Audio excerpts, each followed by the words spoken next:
салом дӯстон, нашри имрӯзаи худро бо хабари хуш оғоз мекунем. Тими миллии футболи Тоҷикистон барои роҳ ёфтан ба ҷоми Осиё аввалин бозии худро дар марҳилаи интихобӣ бо пирӯзӣ ҷамъбаст кард. Дар гурӯҳ 4 тими мунтахаб барои як роҳхати мустақим мубориза мебаранд ва чӣ хеле ки интизор мерафт, баъд аз бозиҳои якум Тоҷикистон ва Қирғизистон даъвогари асосӣ ҳастанд. Мо имрӯз дар бораи ҳамин ва дигар хабарҳои муҳим гап мезанем. Аммо қаблан хоҳиш мекунам ки ба канал обуна шуда видеои моро лайк занед. Ин барои пешравии кори мо кӯмак мекунад. дӯстон, лигаи миллатҳо дар ҷӯшу хуруш аст ва имрӯз низ моро то ба рақобатҳо интизор мебошад. барои бозам ҷолибтар гузарондани ин бозиҳо шумо метавонед аз хизматрасониҳои 1x истифода баред. дар он ҷо вақт коэффициентҳои баланд ва бонусҳои гуногун шуморо интизор аст. ҳамчунин нафароне ки то ҳол регистратсия накардаанд метавонанд дар аввалин пардохт бо промокоди AMG0777 соҳиби $100 бонус гарданд. ссилкаи бозӣ дар комментария. ба ҳама муваффақият. марҳилаи интихобии ҷоми Осиё 2023 барои мунтахаби Тоҷикистон оғоз шуд. дар бозии якум тими миллии кишварамон бар зидди дастаи Мянма ба майдони рақобат омад. ёдор мешавем ки ҳамаи бозиҳо дар шаҳри Бишкек пойтахти Қирғизистон баргузор мегарданд. бо дастаи Мянма мо на он қадар таърихи хуб дорем. дар замони роҳбарии Усмон Тошев миллипӯшони мо дар сафар бар муқобили ин даста майдондорӣ карданд. ҳеҷ кас чунин натиҷаро интизор надошт. Мянма баъд дарвозаи Тоҷикистон 4 гол зад. дар ниҳоят он рақобат бо натиҷаи 4-3 бо шикасти дардовар ба поён расид. дар бозии дирӯза футболбозони кишварамон бо як рӯҳияи интиқомситонӣ ба майдон омаданд. бар зидди Мянма бачаҳои мо бозиро бо тартиби беҳтарин оғоз карда дар ниҳояти кор бо фарқияти 4 гол ғалаба карданд.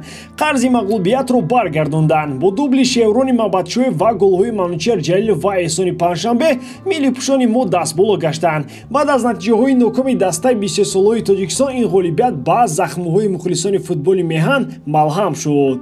ва аммо ин анҷоми кор нест. Мянма он тиме ба ҳисоб намеравад ки бояд мо дастаамонро дар натиҷаи бозӣ бо он баҳогузорӣ кунем. сатҳи дастаи мо дар бозиҳои навбатӣ маълум мешавад. дар гурӯҳ ҳамчунин мунтахабҳои Қирғизистон ва Сингапур ҳастанд. ин дастаҳо дар бозии байни худӣ ғолибро муайян карданд. Сингапур рақобати арзанда нишон дод ва ҳатто якум шуда гол зад. лек футболбозони қирғиз бо голҳои Кинчин ва Виктор Майер ғалабаи тими миллияшонро таъмир карданд.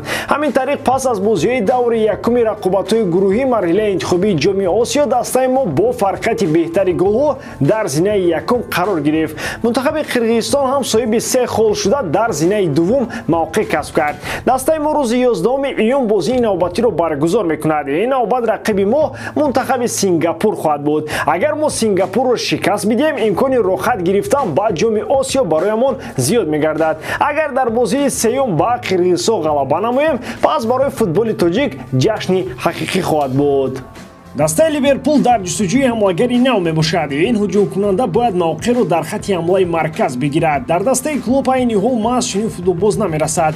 он бозингароне ки дар солҳои охир ба дастаи Мерсайдӣ даъват мешуданд бисёртар ба канорҳои хати ҳуҷум таваҷҷӯҳ доранд.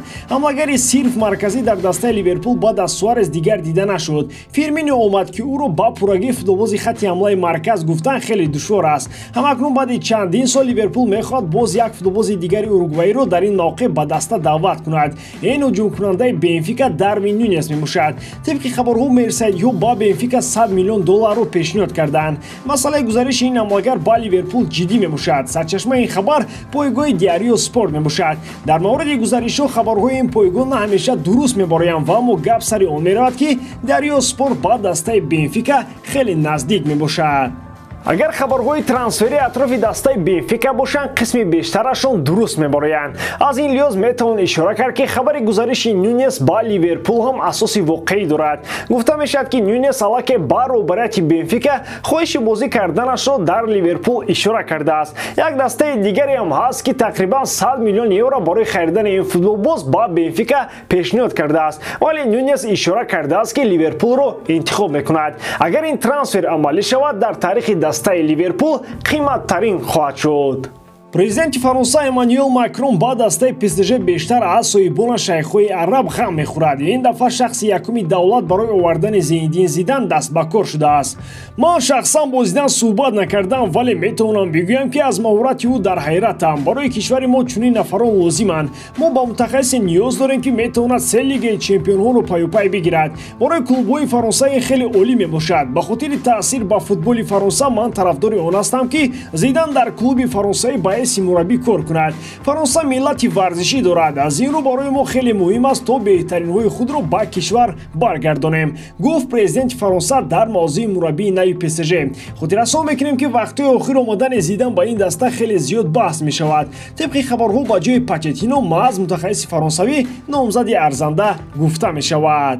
Маълум аст, ки президенти Фаронса ба умури футбол ҳам дахолат мекунад. ӯ чандин маротиба бо Мбаппе суҳбатҳо гузаронда муҳимияти ӯро барои футболи кишвар арзёбӣ кардааст. ин амалҳои Макронро метавон дарк кард. Чунин бозингар бояд дар Фаронса боқӣ монад. Барои насли навраси Фаронса ӯ мояи ифтихор аст. аз ӯ ибрат мегиранд. нафаре, ки аз маҳаллаҳои камбағали Фаронса то ба сатҳи баландтарини футбол расид, ба насли нави фаронсавиҳо рӯҳияи дигар мебахшад. Макрон ҳамин ҷиҳати масъаларо андешида тамоми кори аз дасташ меомадаро барои мондани ҳамлагари ҷавон дар Фаронса анҷом дод. дар ниҳоят Мбаппе дар дастаи ПСЖ монд ва суҳбатҳои Макрон дар ин масъала кӯмак расонданд.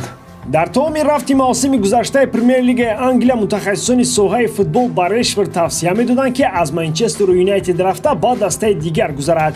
қисми зиёди коршиносони футбол мегуфтанд, ки ин бозингар ба клубҳои мисли Арсенал ва ё Тоттенхем равад. бозии ӯ дар мавсими Суперлигаи Англия хеле заиф буд. ӯ танҳо 4 гол зад. дар бозие ки вориди майдон мешуд, гӯё маҷбуран дар бозӣ аст. Тоттенхем баъд аз он ки ба Лигаи Чемпионҳо роҳ ёфт, ба худ иҷозаи харидани футболбозони зиёдро дорад. дастаи шаҳри Лондон ба МЮ барои харидани Решфорд муроҷиат кардааст. роҳбарияти МЮ таваҷҷӯҳи лондониҳоро ба гӯши Решфорд расондан, аммо ҳамлагари ҷавон аз ин пешниҳод даст кашид. ӯ ишора кардааст, ки мехоҳад дар МЮ боқӣ монад. Тенхак ба ҳайси сармураббӣ ба ин тим омад. Решфордам кӯшиш хоҳад кард то ба боварии ӯ ворид шуда яке аз чеҳраҳои асосӣ дар Манчестер Юнайтед бошад. мутахассиси нидерландӣ ба бозингарони ҷавон ва дорои техникаи хуб ҳамеша имконият медиҳад. Решфорд аз зумраи чунин нафарон аст. зери роҳбарии Тенхак ҳамлагари ҷавони англис имконият дорад, ки ба қатори беҳтаринҳо ворид шавад. давоми чанд соли дар МЮ буданаш барои Решфорд аз ҳама мавсим бебарор маъз мавсими гузашта буд. бозияш умуман намерафт. мухлисон Решфордро зери танқиди шадид қарор дода ишора мекарданд, ки ӯро ҳарчи зудтар бояд даста фурӯшад. ӯ як соли дигар бо манчестериҳо шартномаи ҳамкорӣ дорад ва дар ин муддат кӯшиш хоҳад кард, ки карьерашро дар сафи девҳои сурх шикастабандӣ кунад. ба ҳамин тамом бовар дорам, ки иҷодкории ман ба шумо писанд меояд. лайк, комментария ва дар канал обуна шуданро аз ёд набароред. бо шумо мисли ҳар вақта Муҳаммад Гаиров. хай бародарон, дар паноҳи Аллоҳ.